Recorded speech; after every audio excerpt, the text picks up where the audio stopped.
It seems like every time we check the news, there's some major change in global trade. Like Yeah. countries just changing how they do business with each other. Yeah, definitely. It's a pretty dynamic landscape out there right now. And for you, our listener, this is a perfect example. You brought this to our attention.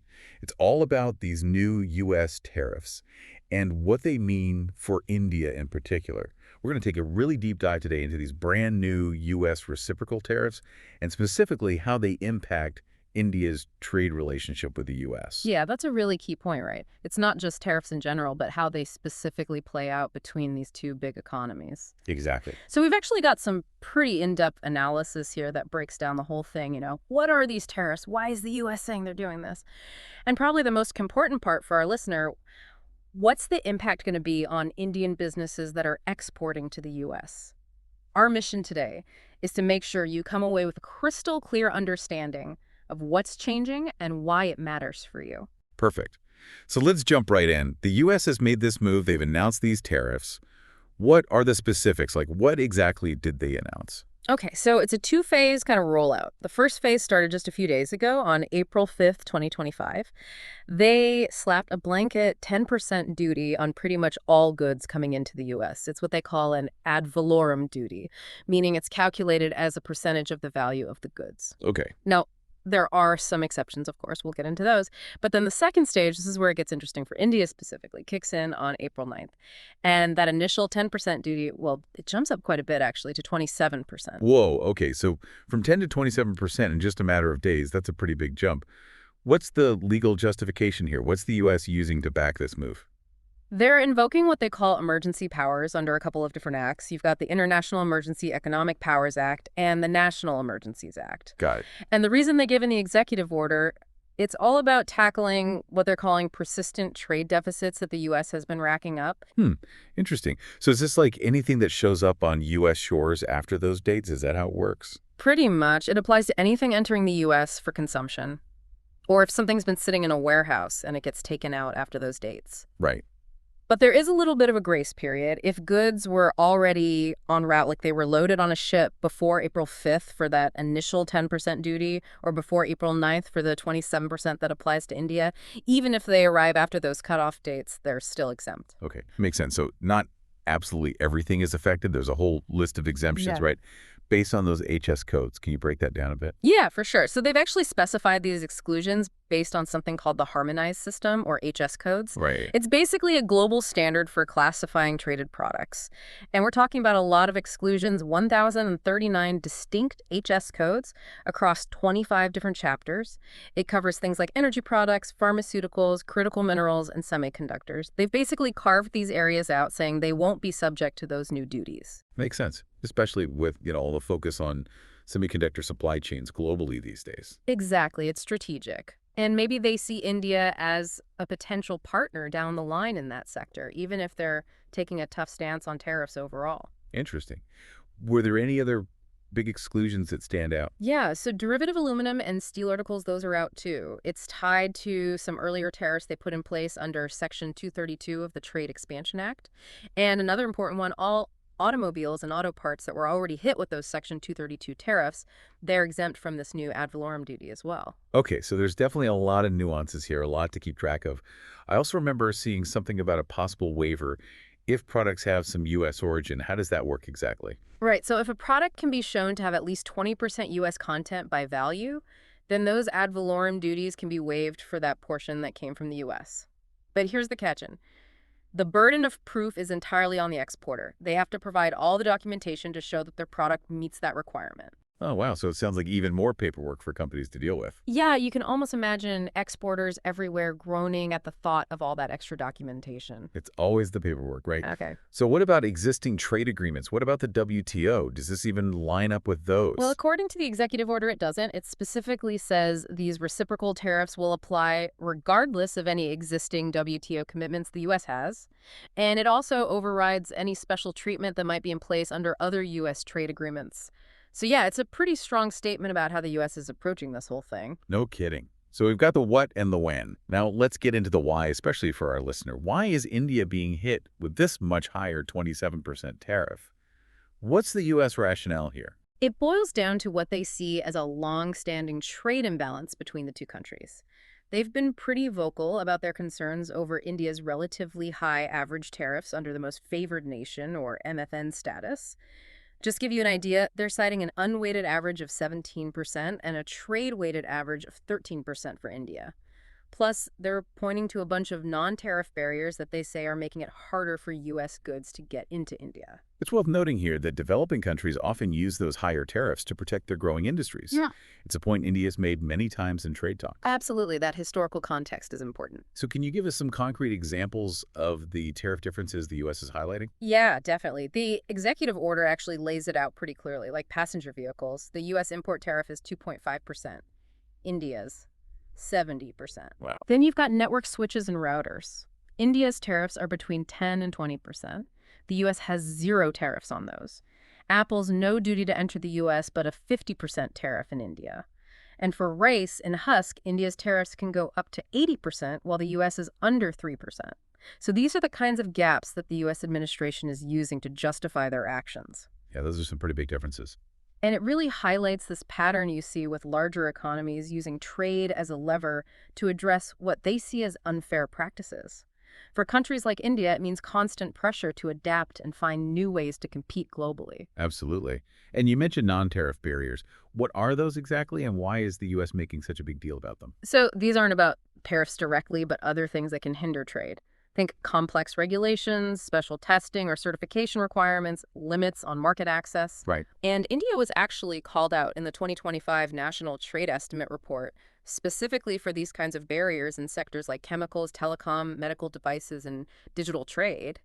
The U.S. argument is that if India eased up on these non-tariff barriers, U.S. exports to India could jump by over $5 billion annually. That's a big number. It shows how seriously they view this issue. Yeah, it really underscores the potential the U.S. sees in the Indian market if those barriers were to come down. Exactly. So we've got the U.S. perspective. Now, for you, our listener, the million-dollar question, what's the impact going to be on Indian exports to the U.S. with this 27% tariff hike? Let's start with textiles and apparel. Huge sector for India. Yeah, textiles are definitely going to feel this one. In 2024, India exported over $8 billion worth of textiles and garments to the U.S. And the analysis suggests this industry operates on pretty thin margins, very sensitive to price changes. Even a 10 to 20% tariff increase, which is before we even factor in the full 27, could make Indian textiles way less competitive compared to countries with lower tariffs. So not looking great for that sector.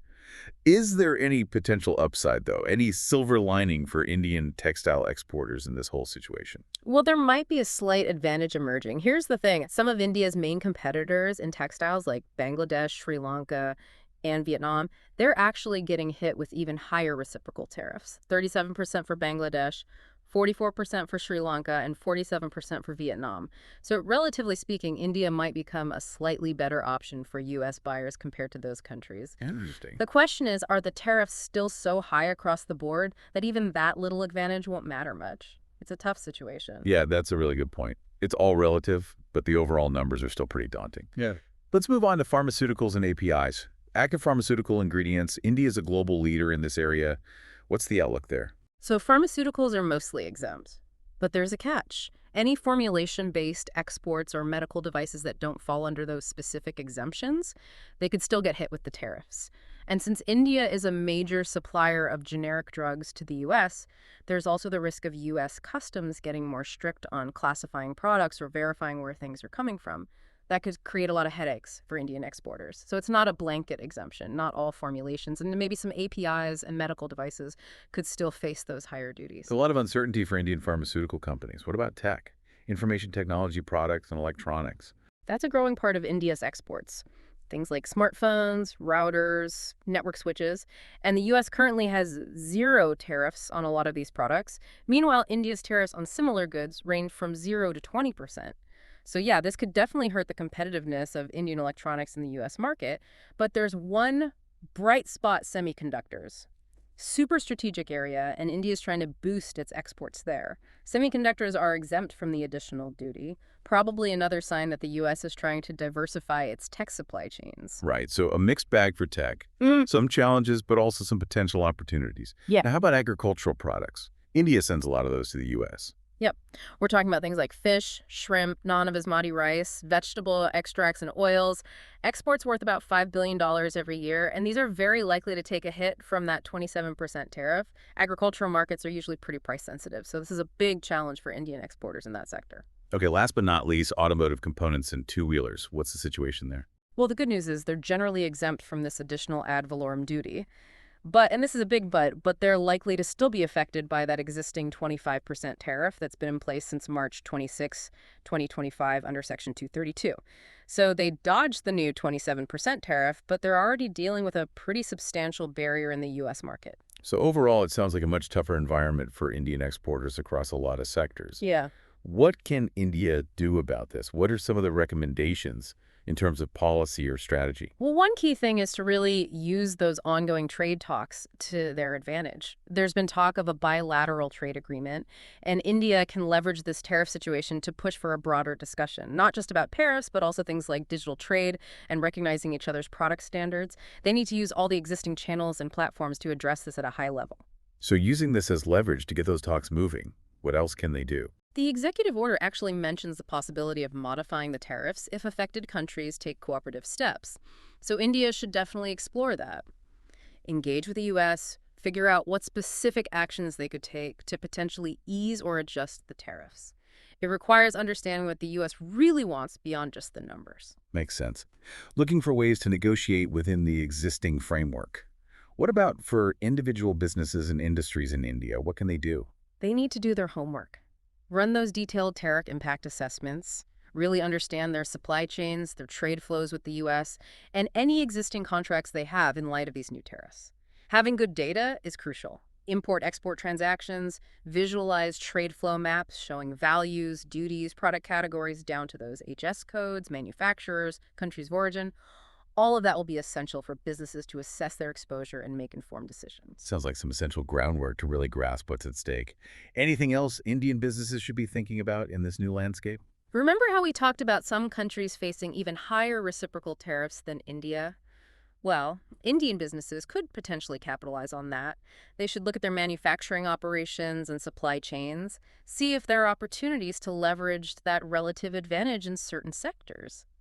Maybe targeted marketing or adjustments to their sourcing strategies could help them gain a competitive edge. So it's not all doom and gloom. There might be some bright spots for Indian businesses if they're strategic and really understand the new rules of the game.